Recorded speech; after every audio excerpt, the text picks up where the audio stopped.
Rochester, what's going on? Coming at you again. Good morning. You're listening to Evidence of Design on 100.9 FM WXIR. Yes, that was my voice, and this is now my voice coming to you live on this Saturday. Is it June 27th, I think?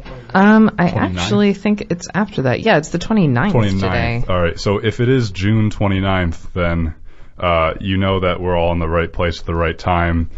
Sorry for that confusion. But my name is Jason Taylor, host of Evidence of Design. Thanks for being here. We are going to talk today on this radio show in Rochester about 2020. We're talking about the Democratic presidential debates that just occurred this week. They were the first debates in the 2020 campaign season for the presidency. There were two debates held this week. The first was Wednesday, June 26th. And then the second was the day after, Thursday, June 27th. You've probably seen these. You've probably, if you're on any form of news source, that includes Facebook, you're probably seeing some sort of bylines, top 5 things you need to know from the debate. We're not talking today about the top 5 things you got to know from a debate. We will be talking a little bit more, different angle on the debate. So kind of what's the point of a debate?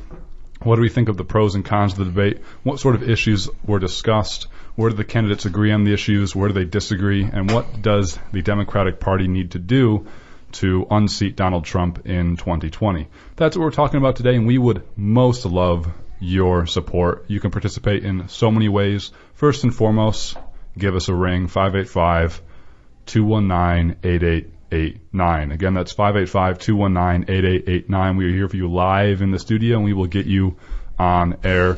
Do not be shy about making your voice heard. That is the point of democracy, and that is what is going to make this work. I should also introduce co-hosts today. We have none other the venerable Matt Treadwell. The one and only. And equally as venerable Mary Lawrence. The also one and only, although my name is rather common. Thank you both for being here. And let us first remind listeners that there was a primary this week on Tuesday. Did anyone vote? Matt, did you vote? I voted in the Webster primary. Right. I don't know if that's relevant to most people listening to this. Yeah, we won't be talking about any of the suburban primaries around here, but that's all right. I remember when I went to vote, sort of maybe around 6 o'clock in the evening, I was the 46th person voting in my district there. So not a lot of people went out to vote in your district? Typically, that is the case, yeah, with sort of local primaries as such. But voting is important, and let's just remind folks what some of the seats were. So, running for county executive, this is actually interesting. Adam Bello is the Democrat, and Cheryl Donalfo is the incumbent Republican, and they are both sort of jockeying for the position on the independence line, which I find so fascinating the way this all works. We don't have time to go into the. We did talk about it a little bit last week. Yeah. Okay, good. Yeah, because, I wasn't hearing all that, but it's super interesting. But Cheryl Donalfo came out on top on the independence line in the primary for the county executive. Of course, the re-election will be this November. The Rochester City School Board, this was pretty big. There's a lot going on in the RCSD right now, of course, so many different things. And one of those was that the school board had 4 different seats that were opened up. So Beatrice LeBron, she's an incumbent. She won her seat back.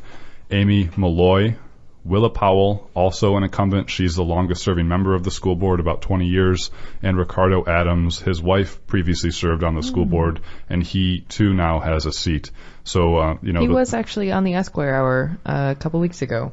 Awesome. On the show that follows us. Great. Yeah, I know they covered Van White, who's the current, head of the school board, too. So they're doing great work as well. Yeah, we got a chance to talk to him after the show. Good. That's wonderful. And then there's a number of city council seats that were up. Mary Lupien, for example, won the seat for the East District. The Northeast District went to Michael Patterson. The Northwest District went to Jose Peo. And then for city council in the South District, Lachey D. Harris.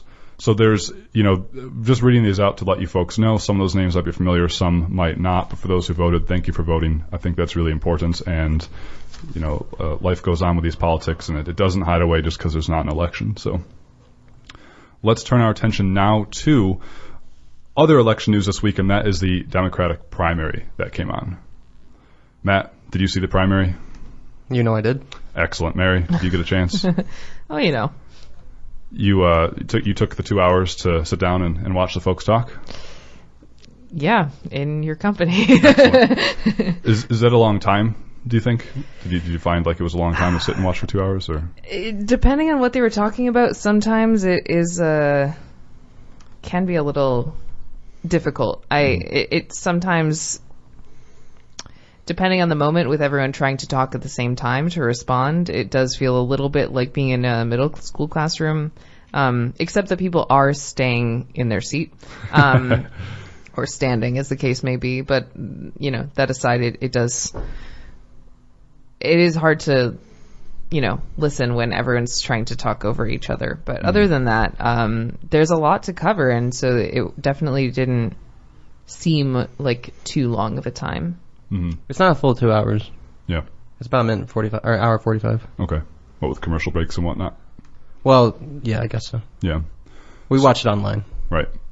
And so, as a reminder, folks, there are a lot of people running for the next president of the United States on the Democratic ticket. I believe the most in history, at least modern political history. On Wednesday, the very first debate, there were 10 candidates on stage. Mayor Bill de Blasio from New York City, Cory Booker, the current senator from New Jersey, Julian Castro, he was Obama's Secretary of Housing and Urban Development and formerly the mayor of San Antonio, Texas, John Delaney, former U.S. Representative from Maryland, Tulsi Gabbard, currently a House of Reps member from Hawaii, Jay Inslee, the current governor of Washington State, Amy Klobuchar, current senator from Minnesota, Beto O'Rourke, a former Texas House of Representatives member, Tim Ryan, a current House of Reps member from Ohio, and Elizabeth Warren, a current senator from Massachusetts.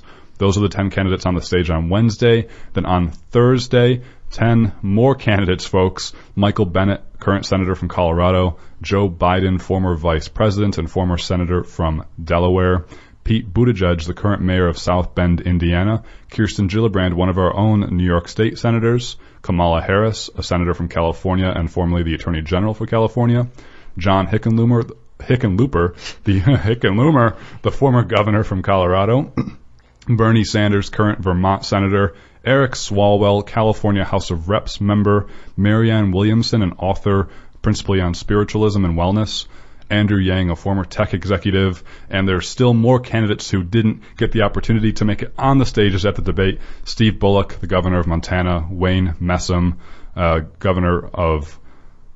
mayor of a city in Florida, Seth Moulton, Massachusetts House of Reps. Jason, do you know what it takes for someone to be able to be on stage at the Democratic debate? I do. So the Democratic National Committee sets the rules for that. Tom Perez is the current chair of the DNC, and I don't remember the numbers off the top of my head, but I think candidates had to score at least 1% in 3 consecutive or 3 national polls, and they had to raise X amount of money or at least have X individual campaign donors. So the DNC sets the rules for that.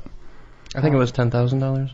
Yeah, I'm not sure of the numbers, but that's sort of the criteria to get on stage. There's so many candidates; it just took 2 minutes to read them, and so the question is, how do we give the American people, how do we give the public an opportunity to get to know these candidates and figure out whom to vote for when elections come up? Yeah.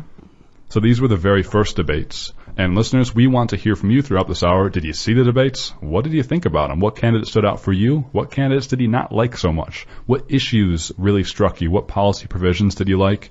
Or did you not watch it and do you not care? We want to hear from you either way. 585-219-8889, 585-219-8889. Don't worry about interrupting us in a conversation. I know it could be awkward to call on a radio station. Don't worry about interrupting us. And thanks for tuning in to 100.9 FM WXIR.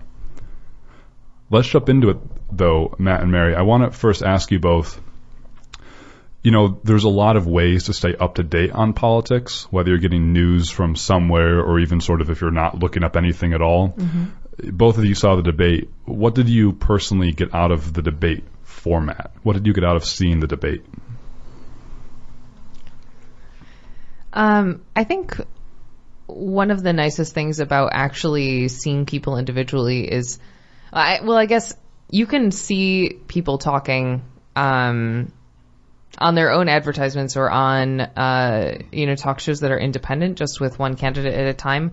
But it's really special to see them all on the stage at the same time and to be able to react off of each other, especially because the questions that pertain to them are pertaining to all of them. So there were questions that I know we'll get into, but like on healthcare and on climate change that all of the candidates are talking about. But this gives them a little bit more of a challenge because they're, it's like coming together. You've been like when you've been practicing for track and you've been running at your own school for weeks and weeks and weeks, and finally you come together at a meet and you see people from other schools that are like much faster or have different techniques and strategies, and it's like it sort of feels like there's more of that competition atmosphere. And I don't generally like competition, but I do think that having the candidates all together gives them an opportunity to challenge themselves and to challenge each other that we wouldn't have otherwise. Thanks. That's really interesting, Mary. I like that comparison too. And yeah, there's always a debate within parties in primary seasons, like how much do you want to attack your people you're running against? Because, at the end of the day, everyone on stage there is nominally a Democrat. And so how much do you want the Democrats to be fighting Democrats, which in theory would just give ammo to Republicans, let's say, if you want to look at politics from that sort of black and white lens, not saying that's right or wrong, but, so at least what I'm getting from what you're saying too is like, yeah, it's really interesting to see all candidates from the same party on stage, and how do they point out to voters where they agree with others, and how do they find their own niche and try to say, this is why you should vote for me out of the other 19 people on the stage. That's quite interesting. Matt, did you get anything from the debate format? Yeah, I think that these first debates served as a good sort of introduction to a lot of the candidates. There were several up there whom I knew nothing about, didn't even know they were running. I was heavily sort of interested in people like Bernie Sanders and Elizabeth Warren beforehand, but I came away being curious about a few others that I hadn't paid attention to before, mainly Pete Buttigieg and Kamala Harris. So I think that for a lot of people who perhaps don't necessarily pay as much attention to politics, these served as a good introduction for them. Mm-hmm. Yeah, I agree too. I mean, it is important to get to notice all of the candidates running, even though you can argue that like some maybe have more of a credibility to run or something than others. But yeah, I mean, having that debate stage there does give you an opportunity to hear firsthand from folks. And, giving a little context about modern debating, it's quite interesting. I mean, you can sort of read about this stuff and there's a lot of work on it. But for example, it's commonly cited like the first TV debate when it was, what was it? I think it was Richard Nixon versus JFK, John F. Kennedy. And like, John F. Kennedy he was young and he was good looking. And standing next to him was Richard Nixon, who, always had 5 o'clock shadow, even if he shaved like 2 minutes ago. And so that's kind of notoriously cited as an example of like, it's great that we have these forms of communication to bring politics to the masses, but at the same time, like, to what extent are you judging whom to vote for based upon their personal appearance? Mm-hmm. And so that's kind of always commonly cited. Same with radio. Radio came out, FDR, Franklin Delano Roosevelt, famously used radio quite well, or extensively. And so I'm always interested when I watch debates, like, what am I judging the candidates off of?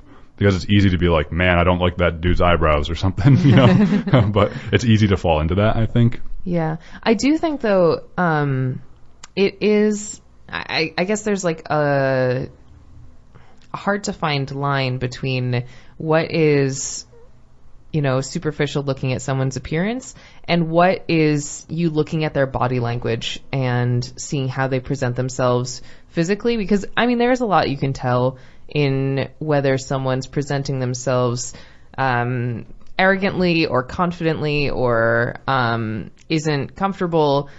And I think that there is an element that is nice that you can see. Mm-hmm. That doesn't necessarily have to do with their appearance, but more their, I guess body language would be the word for it. Mm-hmm.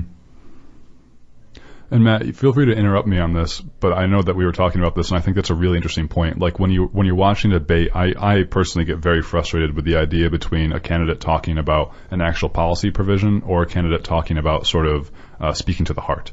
You can frame that as, I know you said sort of a pathos versus logos. For those who don't know, like logos is kind of like logic and from the head and reason, and pathos is more emotion from the heart.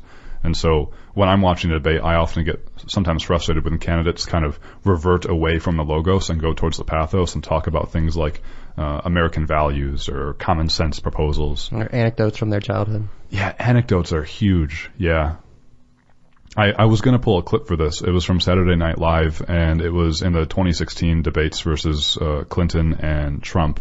And there was I forgot the name of the woman who played Hillary Clinton on Saturday Night Live. She's blonde, Kate McKinnon. Yeah, thank you, Kate McKinnon. So there's this fantastic clip. I don't watch Saturday Night Live often, but there's a clip of Kate McKinnon like impersonating Hillary Clinton, and Hillary Clinton had this sort of tendency to be like, and I did this and this and this and this, and she sort of said the same 4 things in a row often, and it was just really, really funny to see Kate McKinnon impersonate her in that way, sort of poking fun at it. But I think there's something to that where candidates often revert to anecdotes, and I know Beto O'Rourke was doing that quite often, where it's like, I met this one family on the trail, and here's what they had to say about this thing. And yeah, I'm with you on that. I would much rather the debates focus more on policy, on what specifically candidates intend to do. I know that it's not exactly the best format to have these long discussions about specifics, but it's what I'm most interested in. It's what moves me the most. It's what gets me the most invested in a candidate. And a lot of the time, and like I said, because it's 10 candidates for 2 hours talking about 8 or 9 very complex subjects for 60 seconds. Yeah. It's just not conducive to that sort of discussion. And so I think a lot of candidates do employ these more, emotive stories and anecdotes in order to appeal to voters, because there are people out there who do want a candidate who they feel they can relate to. Mm-hmm. Just for me personally, it's not as important as knowing what your ideas are. Mm-hmm. And so, listeners, as a reminder, you are tuned in to 100.9 FM WXIR in Rochester, New York. This is Rochester's extreme independent radio station, and thanks for being here. We're talking about the first debates in the sort of campaign season here, that all the Democratic candidates running for president in 2020.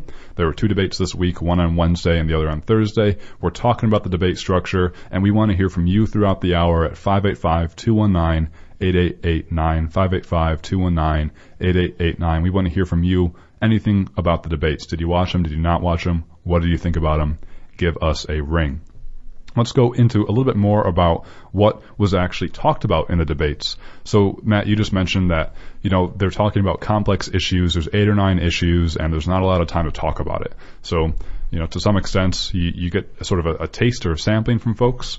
And there were those issues that were talked about in this debate. Sure.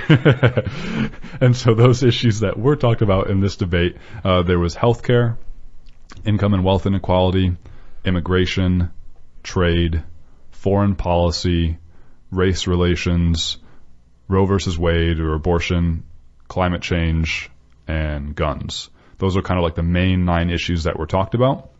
And I want to turn it back to you, Matt, Mary, or listeners. Did anything jump out at you when those issues were discussed? Or where was there similarity between the candidates on the issues? Did you get a sense that some candidates, or some issues more than others, had sort of a consensus around it? Because, again, all of the candidates on stage are at least nominally Democrats. That's a big question. It is. I guess thinking of healthcare as the first one, I think that was often one of the first, or it seemed to be one of the first that was approached. And one thing that I really appreciated is that the way that healthcare is being approached in this election season is less of a debate about whether we should have universal healthcare or not. It's more of a debate on how to get there, because all of the candidates seem to be on the same page that is a good idea. And so I guess that's something that jumped out to me that I don't remember hearing or seeing in past elections, is that we're not asking, we're able to go a little bit deeper into the issue, not just hey, what do you think? Should we have universal healthcare or not? It's, hey, how do you think we can get to universal healthcare? And people have very different ideas on what the best method would be. And some of them have experience in enacting it in their states or writing bills related to it.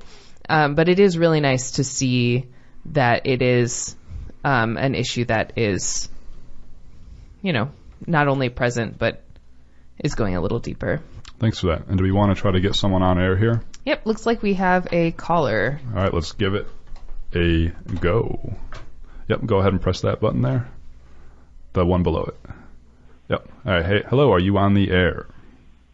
Yes, hi. Hey. Aaron from Queens here. How's everybody doing? Aaron from Queens, it's been a while. How's Nice it going, to my hear friend? you. Excellent, thank you. Yeah, I just wanted to call in because I wanted to raise, I think, an important sort of meta issue to frame the discussion of the debates and the primary and the candidates in general, which is the idea of change and how all these great policies that people are talking about, with the exception of John Delaney because nobody cares about him, John supporters. are actually going to be implemented after one of these people hopefully defeats President Trump. To my mind, there's only two people, because anybody can have policies. Anybody can say nice things, that they would do if they had ultimate power, if both houses of Congress and the Supreme Court were in Democratic hands, et cetera, et cetera. All these candidates do. Elizabeth Warren, I think, is the best example of somebody who has really great, just a list of things like you were talking about with Hillary Clinton. She goes down the list and she says all this great stuff, that she would do. She's a policy person. But there's more than that is needed. Because you can have as many policies as you want, but if you have no if you have no if you have no actual way to get them in effect, then it doesn't matter. And to me, there's only two people out of the 26 candidates who actually have an actual theory of change for how to actually implement their policies, and that's Bernie Sanders and everyone's favorite joke candidate, Marianne Williamson. We don't really need to talk about Marianne much because I don't think anybody thinks she's going to win, but Bernie Sanders' entire theory of change is called the political revolution, which is where he never talks about what he will do, what I will do. He talks about what the people must do, because that's the only place change comes from in American politics, is from large movements of people putting pressure, as he said in the debates and he's been saying for decades, on corporations, large institutions, social structures, government, etc., a large movement of people behind him. Because Mitch McConnell will still be in charge of the Senate. It's very unlikely the Democrats will win it back. There will still be a conservative Supreme Court majority. You need that movement. Marianne's theory of change is about the politics of love, which you can joke about all you want, but the idea is that you change your internal structure to be more open and loving towards other outside people. If you change yourself internally, then you can actually change the world externally, because you can't actually improve the world without improving yourself first, which is the whole thing in the very short summary. And I want to hear your guys' thoughts on the pointlessness, in my view, of any of these candidates who talk about their policies without, any real way of putting them into effect, when realistically the Republicans will still be in control of the Senate, and whether you think whether Bernie Sanders' theory of change, the political revolution, is viable, and whether any of the other candidates, do have something similar, because maybe I missed it. But yeah, let me know what you think. Thank you. Aaron, as always, really appreciate your insightful comments and questions. If I may restate, you're sort of saying, look, there's these debates, there's candidates on stage, they're talking about policies, but what's really important is to take a step back and think about the context from which candidates are trying to affect change in the United States. And then you're saying, Bernie Sanders has this theory where there's going to be a lot of people coming together and making that change happen. And then Marianne Williamson, for instance, is someone else who you cited has a theory of change, as you put it, is talking about internal change and sort of more self-reflection. And this is opposed to other candidates who might say, we got to reach across the aisle and build consensus. And I sort of have 2 points there, and this could be the whole show on this question, because I think it's really great. One is that I would agree with you in that sort of a pessimism or my own personal fear. I'm scared about the future of the country. Mitch McConnell has an enormous power. He's not going anywhere anytime soon, and I'm afraid of what Mitch McConnell is doing. And I think he's really scary. And I'm also afraid that Donald Trump has had a 40% approval rating for his entire presidency. And, you know, we don't need to get into all the reasons why Trump shouldn't be president. But I'm afraid of that. And I really worry that as a nation, are we beyond the point where we can just sort of find consensus? I don't know. And I'm scared. You know, I have fear is an emotion that I feel.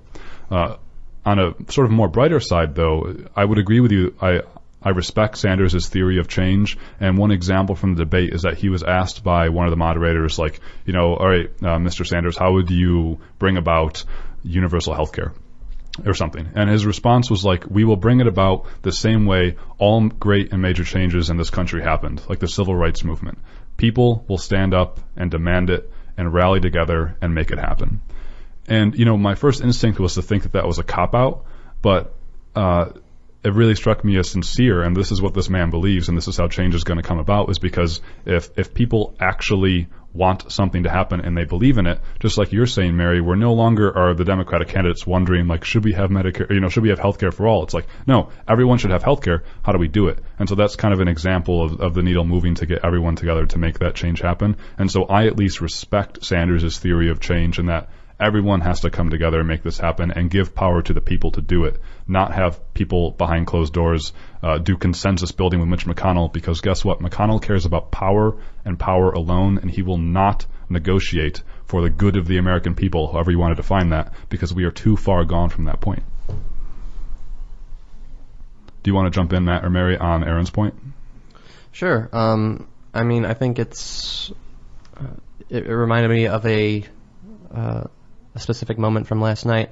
Well, not from last night, but from 2 nights ago, the second debate, when I think all of the candidates were asked, what would you do? No,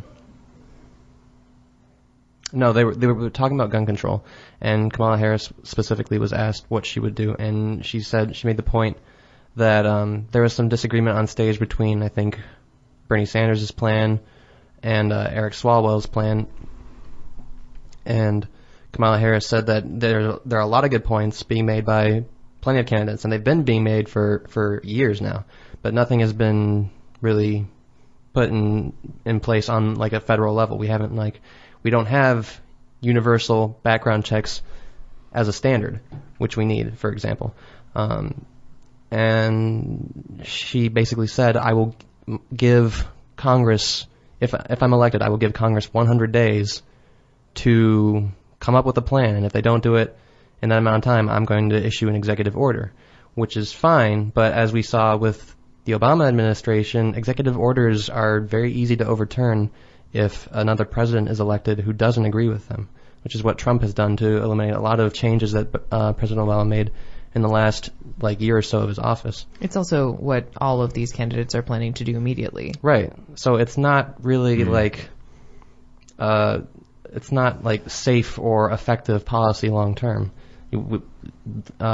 Congressional support is important and needed, and I don't know that anybody on that stage is able to provide or was able to provide an answer for McConnell, because I agree with you, Jason and Aaron, in thinking that it's very unlikely that Mitch McConnell will not be the Senate Majority Leader in 2020 after the election.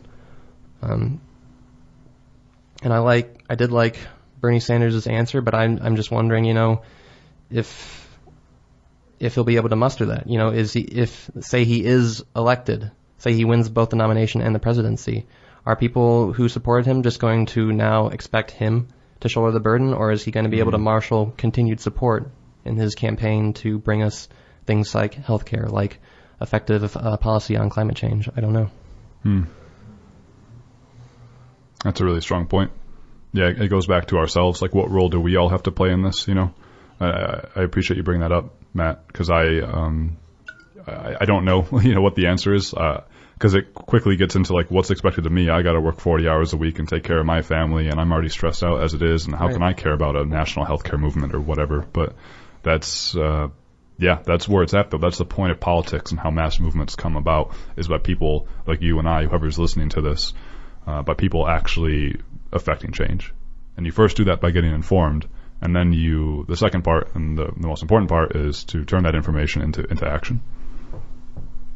I guess something I hadn't had the chance to think about since hearing Sanders' thoughts, first person or on the debate, was thinking about how different it would feel to be in a mass movement if your government supports it, or if at least one branch of the government supports it. Because I think right now one sort of concern is like, if I'm, or will I have any backing if I stand up to this company or whatever? And it's like really hard to imagine, I think, what it would feel like if there was at least part of the government that would back you in standing up to these companies, and how that support and knowing that you have that support might change your perspective on it. Yeah. Yeah, because Sanders' whole point, right, is that too much policy is based off of the interests of, let's say, the 1%. It doesn't have to be actually the 1% of Americans. There are good people who are in the 1% of Americans, and there are less good people who are in the 1% of wealthiest Americans. And so it's just the idea of political decisions are being based around the confluence or the ownership of outsized income and wealth. And so for too long in America, the concentration of income and wealth is influencing policy decisions such that they do not work for the vast majority of America. Call it the 90%, call it 99%. The vast majority of America is being left out of the political decision making because the interests are engineered to benefit those who already are large owners of income and wealth. And we've covered extensively on this program that income and wealth inequality has precipitously risen the past 40 years, and it is far worse than most people think.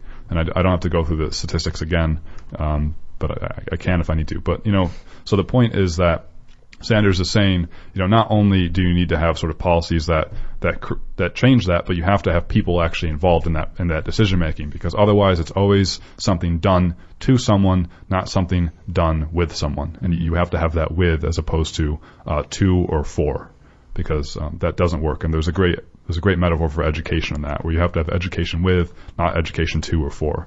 And that's really important. I am also curious about Aaron's point about Marianne Williamson. I don't actually know anything about her background. I just thought that was an interesting thought to bring up, that her theory of change, my impression from the debate was that she didn't really have any solid plans for when she would be in office. And maybe this is some just a different perspective on what a plan looks like. I'm still not sure, what I think about it, but I think it was definitely an interesting thing to consider, at least, and maybe I'll at least look into her background. Yeah.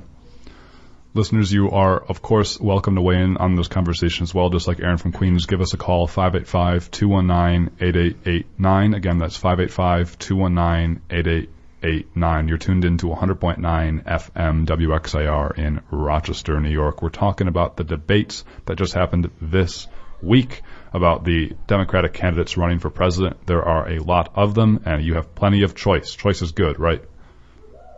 That's what we're taught to believe. But yeah, in this context, I don't think it's that bad. So we do want to hear from you. Maybe switching back to Mary, before Aaron's call, my big question was, where were there similarities among the candidates? And then you started to go to healthcare. And I thought that was really interesting, because your point was kind of like, there's a similarity with the candidates with healthcare, because all are now arguing that healthcare should be, to some extent, a universal human right and not just a privilege. And so I was actually thinking, though, of healthcare in terms of a difference, because that's kind of one of the areas where there's actually policy divisions. There's actually policy thought on it. Yes, and there is policy thought. For instance, there are folks like Joe Biden who say that, we should just expand Obamacare, and there's many reasons for that. One, he's more of a moderate out of all the Democrats on stage, and two, he was one of the principal authors of Obamacare, so of course he's going to say we should get behind Obamacare. So there's folks like Joe Biden who, by the way, I think our own House of Reps member, Joe Morelli, is in the same camp, where it's like, let's just expand Obamacare. And then there are other positions, though, maybe more like Bernie Sanders or even Kirsten Gillibrand weighed in on this too, where it's like, let us actually get Medicare for all, and then that will lead into a single-payer system. Whereas Bernie Sanders, one of the questions asked of the candidates, raise your hand if you would abolish your private health insurance in favor of a single-payer government system, and then only Bernie Sanders and Kamala Harris raised their hand in that. I didn't really hear Kamala Harris talk about healthcare that much. And she later disavowed that. Yes, she walked it back a little bit. Yeah, you're right, after the debate. Yeah. Mm-hmm. Bernie wants to eliminate private insurance companies completely, it sounds like. Yep. Absolutely. And so then you had people like Pete Buttigieg, who is always taking what I think is I don't want to say reasoned as everyone else is unreasoned, but he's very thoughtful, I think, about the positions. Pragmatic, perhaps? Yeah. Yeah, I'm not sure, but he's a very interesting candidate. And he's saying, for example, with healthcare, like, look, we should and could have a Medicare for all or a single-payer type system, but we don't necessarily need to get rid of the private companies. So it seems like Bernie is saying just get rid of private insurance entirely, and then the nuances are, well, just like England, you can still have private insurance if you need to or whatnot. Matt, do we have clips pulled up, or are we able to grab? Do we want to try that? Bernie first? Yeah, let's give the Bernie. So this is a quote from Bernie Sanders in last night's debate. Let's see if we can get this to work, Matt, at your leisure. It's playing. Yeah, 1 second. Hold on. Technical difficulties, folks. I am a tech wizard and am going to keep pressing a lot of buttons until something country happens. On earth, including my neighbor 50 miles north of me, Canada, somehow has figured out a way to provide health care to every man, woman, and child, and in most cases, they're spending 50% per capita what we are spending. Let's be clear. Let us be very clear. The function of health care today, from the insurance and drug company perspective, is not to provide quality care to all in a cost-effective way. The function of the healthcare system today is to make billions in profits for the insurance companies. And last year, if you could believe it, while we pay the highest prices in the world for prescription drugs, and I will lower prescription drugs prices in half.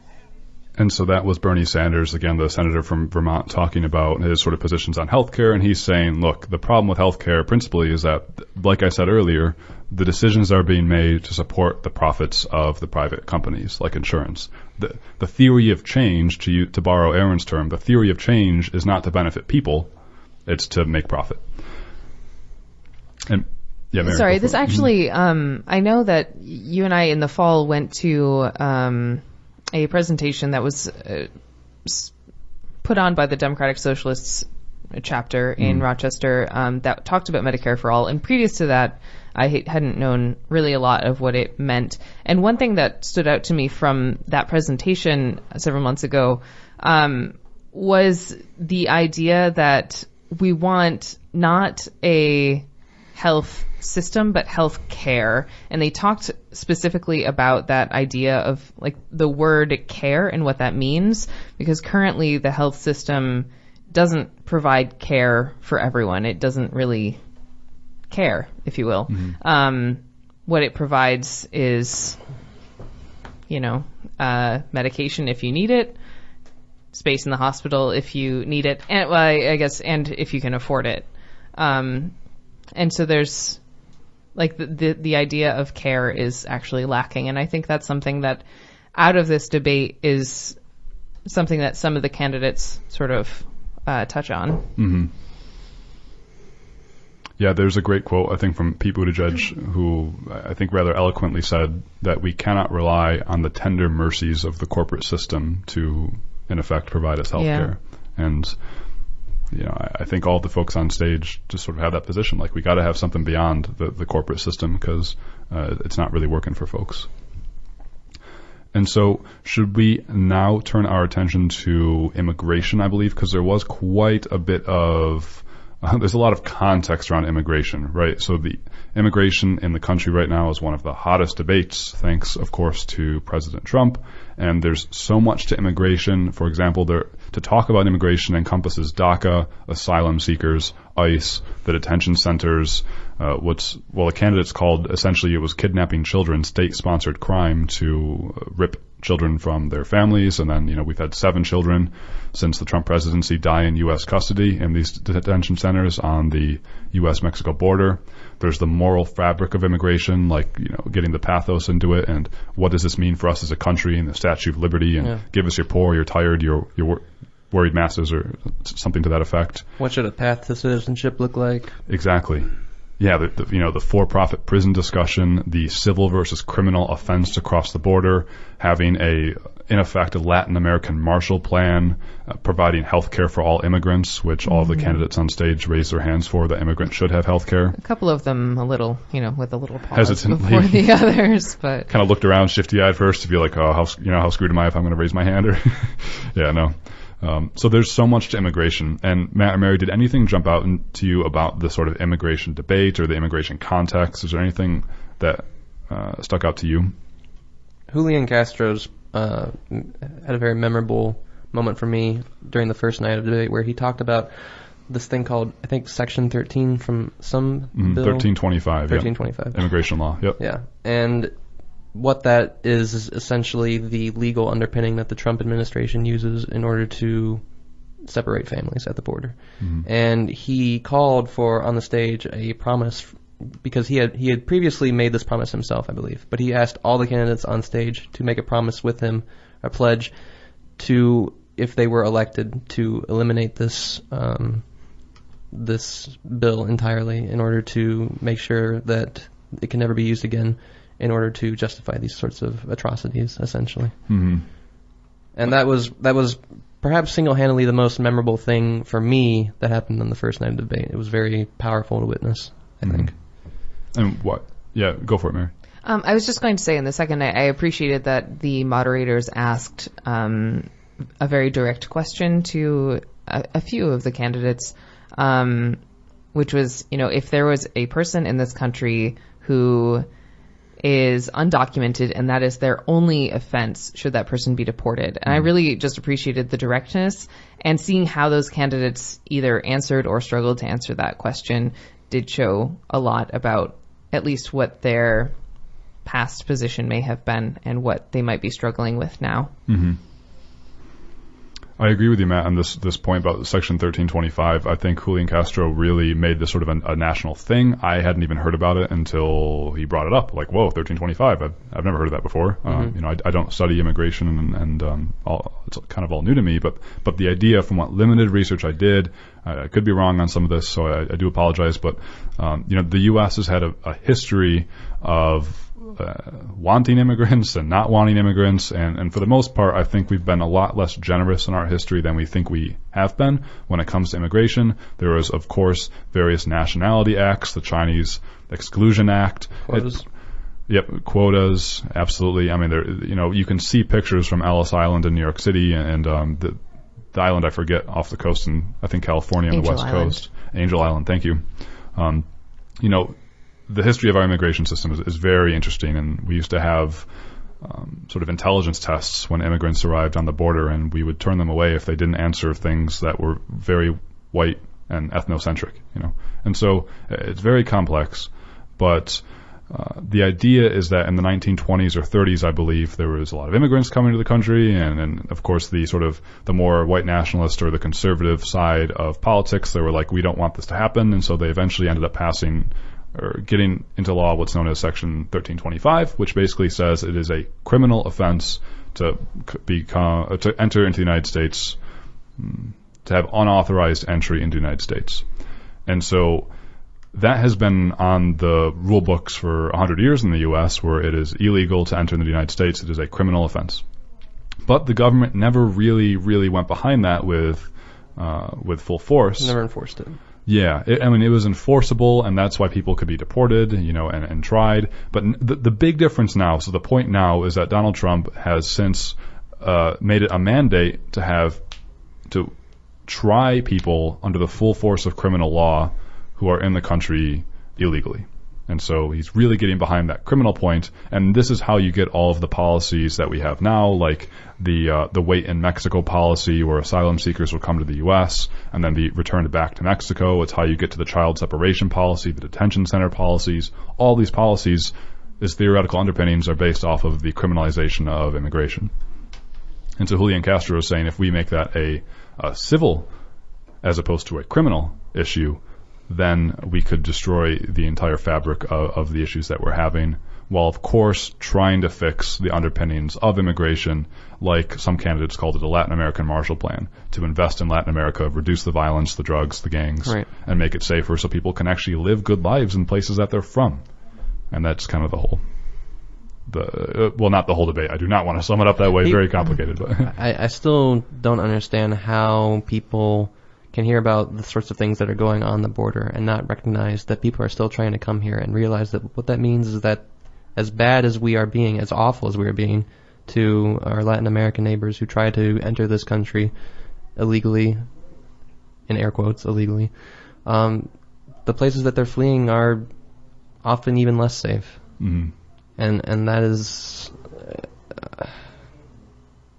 we have a moral responsibility because we have played a role historically in creating much of the unrest that these countries still suffer from. Yes, indeed. Well, I'll tell you who believes in that stuff, Matt, Donald Trump. And so during the debate, he said, he's abroad right now meeting with a bunch of world leaders, and he said that he happened to have been walking by a TV when he saw the. Yeah. I'm not surprised actually. When I was living in Germany and debates are going on, then it's. You see it all the time. Like shops have TVs in the windows. I actually don't think that was a joke. That is so quintessentially Trump, though. Like he's not actually watching it. He just happened to catch it. Oh, like, yeah, he's so unconcerned with it. Yeah, he's just so beneath him. Oh, but wait. So Trump tweets, blah blah blah. Whatever's coming out of his mouth or fingertips is, in my opinion, heinous and unworthy of the presidency, but he tweets, all Democrats just raised their hands for giving millions of illegal aliens unlimited health care. How about taking care of American citizens first? That's the end of that race. So 27 points I want to make about that asinine tweet. One is that how about taking care of American citizens first with health care? Well, Mr. Trump, you're the one who wants to get rid of the Affordable Care Act and replace it with nothing. So he has zero credence. The Republican Party has zero anything to talk about health care because they just want to abolish it. Also, he's really gearing up for this. And my worry, my personal fear is that 60 million people voted for Donald Trump. There's a lot of people out there in the country who, there are racist people out there, and there's a lot of them, and I don't know what percentage of them exist, but I'm very worried about that. And Trump seems to be going all in and is fine with going all in on immigration. To say Democrats do not care about the safety of this country. They want to, get rid of any protections for Americans and look at them just bow over to illegal immigrants because they know that they're going to vote Democrat or whatever, because of course they're all sneaking in votes. I'm worried about that because people seem to be buying into that argument to some extent. I don't know if it's a majority, if it's enough to reelect him, but maybe this route that Castro's taking, Matt, will help. I guess another word on that quote, just this is more just a logic thing, but if you're thinking about health as a national, on a national level, and you have some people who, whether you like it or not, are in your population and they're getting sick a lot because they can't go to the hospital, that is actually a danger to your population. So providing health care to everyone, including immigrants who may not be here legally currently, is still protecting American citizens. Mm-hmm. Just to counter his point a little bit, or to think about it. And that's what Pete Buttigieg said. He said, look, our country is healthier when everyone is healthier. Yeah. And that's why everyone needs to have health care. And I think that's a fantastic, if I can invoke the words common sense, I think that's a fantastic common sense point. Yeah, I would definitely agree. And so, listeners, you're welcome to give us a ring in our last 10 minutes here at 585-219-8889, 585-219-8889, as we talk on 100.9 FM WXIR about the Democratic presidential debates that just went down. Maybe towards the last few minutes here, Matt and Mary, to turn it back to you. And this is a messy question that I struggle with very much. What? Ready for Jeopardy? Ready to buzz in? Matt's raising his hand because can I just say how funny it was to see there were some down the line questions they did in the debate where it's Oh my like, let's God. go down the line, which means everyone will have a chance to answer. And at one point, what's his name? Jay Inslee. Chuck Todd from MSNBC was like, all right, we're going to go down the line with this one. And then he asks his question and it pans back to the candidates and Joe Biden is raising his hand. Oh yeah. And it's like, we're going down the line, Joe. Like, you don't have to. I just thought that was really endearing.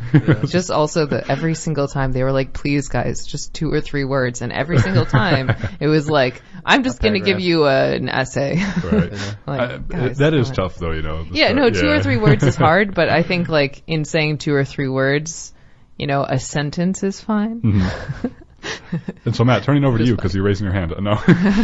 So what do you think kind of we should be going for? Maybe this goes back to Aaron's point. What should the goals of the Democratic Party be going forward? There are a lot of debates out there right now of like what we should be doing as Democrats or progressive people or people who don't like Donald Trump. Should our goal simply to be defeat Donald Trump? I don't care what candidate you give me, as long as they can defeat Trump, that's who we need. Or is this the opportunity now to seize a moment to engender more progressive policies, whether you want it democratic socialism or not? Should we seize the zeitgeist moment that is happening and go all for it?